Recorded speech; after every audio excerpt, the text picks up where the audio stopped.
Imagine stepping into an upscale European department store in the 1980s. The scent of leather mingles with soft jazz, and shoppers drift not just to buy but to seek resonance, identity, love, excitement.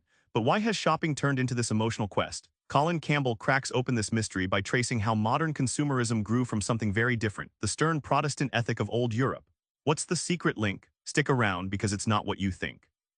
Europe's transformation from strict Calvinist values to a passion-driven marketplace isn't just history, it's a pivot in how we live. The tension? How did a culture obsessed with work and moral duty turn into one defined by self-expression through buying? Campbell dives into Weber's Protestant ethic. Remember Max Weber, where hard work, frugality, and self-denial were moral imperatives shaping early capitalism. In places like 17th-century Geneva and later Northern Europe, success was a divine sign, so spending was seen as sinful unless it served work or family. But alongside this austere ethic, a romantic ideal began sneaking in a burst of emotion and individuality. Picture Shakespeare's lovers or Byron's rebels, craving intense experience and authentic feeling. Campbell shows how this romantic ethic flipped the script. Life's purpose shifted from mere survival and duty to passionate self-fulfillment, and suddenly buying things wasn't evil, it was vital. This tectonic shift planted the seed for modern shopping, where what you buy isn't just stuff, but a declaration of who you are or who you want to be.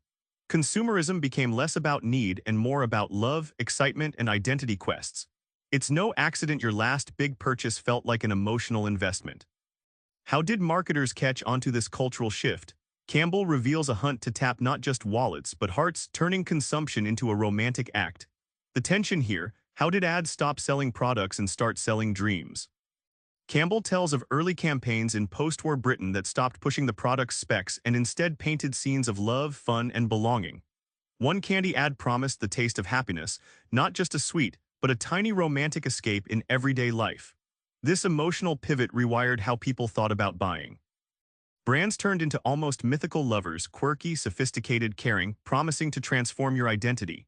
Think of how Chanel or Levi's don't just sell clothes, they sell an attitude, a lifestyle, a promise that you can become wildly desirable or effortlessly cool by choosing them. It's like dating but with packages. In this new world, choosing what to buy isn't a bland decision but a performance.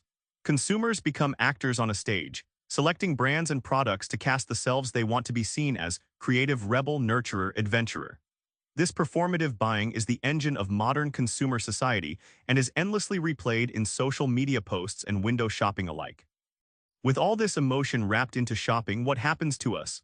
Campbell exposes a paradox. The more we chase love and meaning through buying, the harder it gets to satisfy.